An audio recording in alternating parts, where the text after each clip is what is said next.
और खुद भी परेशान रहती है।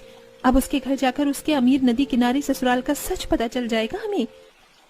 पूर्वी निकिता से मिलने के लिए काफी खुश थी। कुछ देर बाद नाव वाला आता है और दोनों दोस्त नाव में बैठकर नदी पार कर निकिता के घर पहुंचते हैं, जहां निकिता अपने अमीर दोस्त को देख हैरान हो जाती है।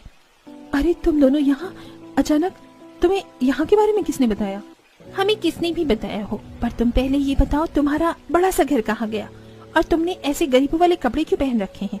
और ये क्या, घर के बाहर रसोई और घर में वॉशिंग मशीन भी नहीं है जो नदी पर बैठकर कपड़े धो रही हो? लगता है आप दोनों भाभी की दोस्त हो। आप दोनों घर में बैठो, मैं अभी माँ पापा और भैया को बुला कर लाती हूँ। इतना बोल काजल शोभा, विनोद और अर्पित को बुलाने के लिए चली जाती है।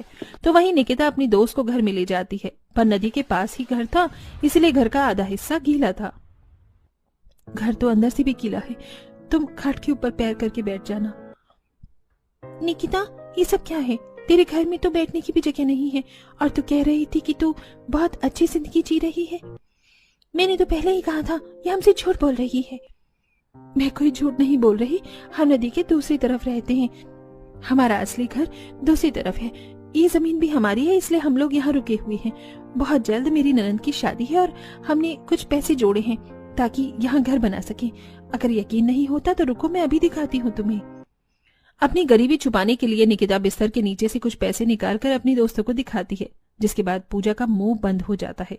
कुछ देर में शोभा अपने परिवार के साथ हाथों में मिठाई, समोसे आदि लेकर आती है और काजल घर के बाहर बैठकर मेहमानों के लिए चाय बनाती है। अब तो तुम्हें विश्वास हो गया कि निकिता झूठ नहीं बोल रही। भला गरीबों के पास इतने पैसे कहाँ से आएंगे?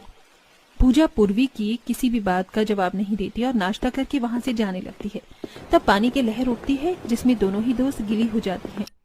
अरे बेटा, तुम दोनों तो गीली हो गई, अब एक रात यहीं रुक जाओ। नहीं आंटी, हम तो बस यहाँ निकिता से मिलने आए थे। हम निकिता के कपड़े पहन के यहाँ से चले जाएंगे, घर जाना बहुत जरूरी है। सुनिए जी, बहू के तो सारे कपड़े फट गए हैं और हम घर बनाने के लिए एक एक पैसा जोड़ रहे हैं। खाली हाथ मेहमानों को कैसे यहाँ से जाने दें? पैसे उधार लेकर अच्छे से स्वागत तो कर दिया, पर ये लोग क्या सोचेंगे कि निकिता के ससुराल वाले कितने करीब हैं।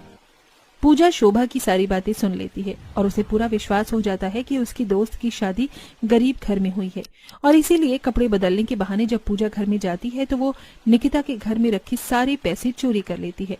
कुछ देर में वो दोनों दोस्त नाव में बैठकर शहर के लिए रवाना हो जाती हैं। अगले दिन, बहू, मैंने आज मिस्त्री को बुलाया था। उसने एडवांस में 50,000 रुपए मांगे हैं। तुम घर से कुछ पैसे ले आओ।